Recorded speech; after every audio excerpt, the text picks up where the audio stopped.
Monsieur le président, monsieur le garde des sceaux, madame la présidente de la commission des lois, monsieur le rapporteur, mes chers collègues, la lecture de l'intitulé du texte que nous examinons aujourd'hui peut décontenancer. La prééminence des lois de la République n'est-elle pas déjà garantie? Nul individu ou nul groupe ne peut se prévaloir de son origine ou de sa religion pour s'exonérer du respect de la règle commune.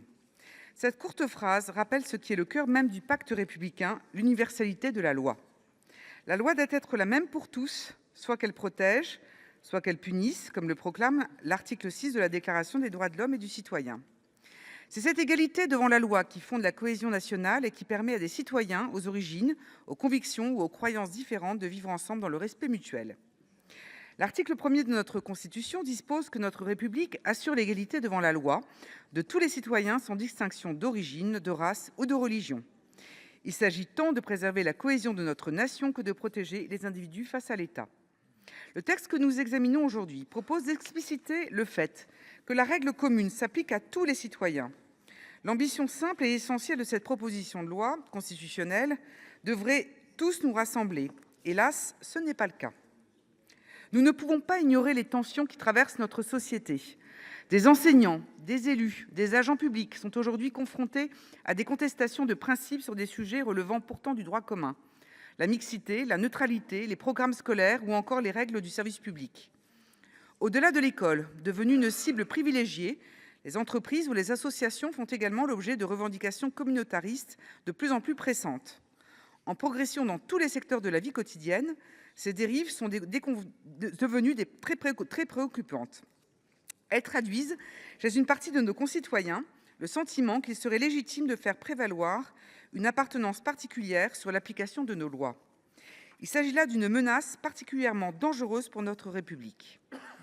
Le législateur doit agir et dire clairement que nous nous opposons à la remise en cause de l'égalité des citoyens devant la loi. L'appartenance religieuse ou culturelle ne doit pas primer sur les lois de la République. La France a toujours accueilli en son sein des femmes et des hommes venus d'horizons divers. Elle a su faire de cette diversité une richesse en les rassemblant dans un cadre commun. Ce cadre, c'est la loi républicaine. La République est ouverte et inclusive, mais ses principes ne sont pas négociables. La France respecte toutes les croyances, mais elle ne se soumet à aucune d'entre elles. Céder sur ce point, ce serait accepter la fragmentation de notre société en diverses communautés et, in fine, prendre le risque de la dissolution de notre nation. L'article 1er de la Constitution dispose que la France est indivisible, laïque, démocratique et sociale. Nous devons préserver cette indivisibilité. Elle nous protège tous et elle est l'une des conditions nécessaires de notre démocratie. L'école constitue l'un des creusets de notre cohésion nationale. C'est là que l'on apprend les principes de la laïcité, l'esprit critique ou encore le respect du pluralisme. C'est là que nous formons des citoyens et non de simples membres de communautés.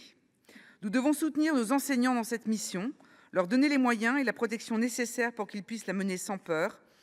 La République n'oublie pas Samuel Paty et Dominique Bernard, professeurs assassinés pour avoir enseigné la liberté d'expression. Cette protection, nous la devons également aux élus locaux.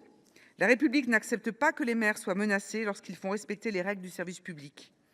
Cette proposition de loi constitutionnelle ne résoudra pas à elle seule les fractures dont souffre notre société, mais elle contribue à les réduire.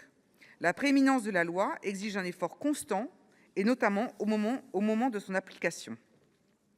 Notre responsabilité de citoyen est de veiller à cette cohérence dans la justice rendue, dans les décisions administratives, dans la constance de la parole publique. Cette proposition de loi fixe une ligne de principe à laquelle nous devons tous nous référer, et particulièrement les agents du service public qui en ont tant besoin. Elle porte un message de cohésion, de respect et d'unité, mais aussi l'exigence de rester fidèle aux principes de la démocratie libérale. C'est dans cet esprit que le groupe Les Indépendants votera en faveur de cette proposition de loi constitutionnelle. Nous sommes convaincus qu'elle rassemble et qu'elle exprime, en des termes simples, ce que doit être la nation française, indivisible. Merci, chers collègues.